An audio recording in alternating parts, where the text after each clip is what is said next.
बात करते हैं हरियाणा बीजेपी की तरफ से एक और लिस्ट जारी की गई है। हरियाणा बीजेपी ने प्रदेश चुनाव समिति की घोषणा कर दी है। बीजेपी प्रदेश अध्यक्ष नायब सैनी ने इसकी घोषणा की और ये जारी की गई है लिस्ट। प्रदेश चुनाव समिति के सदस्य बनाए गए हैं केंद्रीय मंत्री भूपेंद्र यादव, केंद्रीय मंत्री राव इंद्रजीत सिंह, हरियाणा के मुख्यमंत्री मनोहर लाल, राष्ट्रीय सचिव बीजेपी के ओपी धनखड़, हरियाणा के गृह मंत्री अनिल विज, सुधा यादव, रामविलास शर्मा, कैप्टन अभिमन्यु और सुभाष बराला भी इस कमेटी के समिति के सदस्य बनाए गए हैं। अनिल मोर हमारे साथ इस खबर पर ज्यादा जानकारी के लिए जुड़ चुके हैं। अनिल, ये जो चुनाव समिति का ऐलान किया गया है कितनी महत्वपूर्ण है, नामों के लिहाज से कितनी मजबूत नजर आती है और किस तरह की तैयारियां बीजेपी की इस रुख के बाद नजर आती हैं? देखिए नासिर, क्योंकि लोकसभा चुनाव ज्यादा दूर नहीं है, लोकसभा चुनाव से पहले नई प्रदेश चुनाव समिति की घोषणा की गई है। हरियाणा बीजेपी अध्यक्ष नायब सैनी ने प्रदेश चुनाव समिति की घोषणा कर दी है।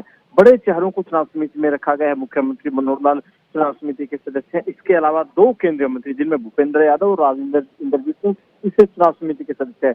भूपेंद्र यादव का नाम थोड़ा चौंकाने वाला है, क्योंकि ना सिर्फ भूपेंद्र यादव यूं तो भले ही हरियाणा से, लेकिन उनकी चाहे राज्यसभा की बात हो चाहे राजनीति की बात हो, उनकी ज्यादातर राजस्थान की रही है। इस बार भूपेंद्र यादव को हरियाणा से चुनाव समिति का सदस्य बनाया गया, तो ना सिर्फ अपने आप में एक ये बड़ा संदेश है, बड़ा मैसेज है लोकसभा चुनाव से पहले। और जैसा हम कई बार चर्चा कर चुके हैं कि भूपेंद्र यादव का नाम भिवानी महेंद्रगढ़ लोकसभा सीट से पैनल में है, उनके चुनाव लड़ने की चर्चा है, तो उस नाते कहीं ना कहीं अपने आप में एक बड़ी बात हो जाती है। कृष्णपाल गुर्जर को चुनाव समिति में नहीं रखा, ये भी एक बड़ी बात है। इसके अलावा बाकी बड़े चेहरों की अगर बात करूं, ओम प्रकाश धनखड़, वीरेंद्र सिंह को चुनाव समिति का सदस्य बनाया है। अगर कैबिनेट मंत्रियों की बात करें तो गृह मंत्री अनिल विज और कंवरपाल गुर्जर इस कमेटी के सदस्य है। वहीं रामविलास शर्मा और कैप्टन अभिमन्यु, सुभाष बराला, इन नेताओं को भी चुनाव समिति में रखा है।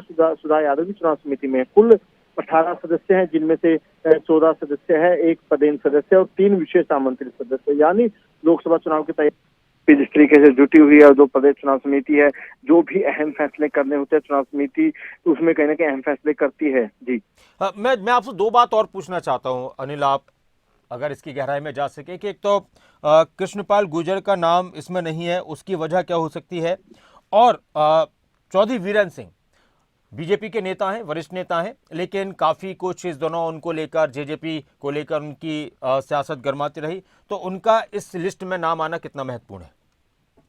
देखिए नासिर, अगर बात करें कृष्णपाल गुर्जर का नाम नहीं है, अपने आप में एक बड़ी बात है, क्योंकि कृष्णपाल गुर्जर केंद्र में मंत्री हैं, हरियाणा बीजेपी के अध्यक्ष रह चुके, पार्टी के वरिष्ठ नेता है। उनकी जगह पर भूपेंद्र यादव को शामिल किया गया। भूपेंद्र यादव का कद केंद्र में इन दिनों उनसे भी काफी बड़ा है। वीरेंद्र सिंह की अगर बात करें, वीरेंद्र सिंह कई बार थोड़ी अपनी मुखालफत कर देते हैं, कई ऐसे बयान देते हैं जिसे कहीं ना कहीं पार्टी भी असहज महसूस होती है। लेकिन वीरेंद्र सिंह का जो राजनीतिक कद है, 45 साल से ज्यादा की लंबी राजनीति रही है, केंद्र मंत्री रहे हैं, हरियाणा में कई बार मंत्री रहे, तो उनका बड़ा कद, उनके कद को देखते हुए कहीं ना कहीं बीजेपी ने उनको भी इसमें चुनाव समिति में रखा है।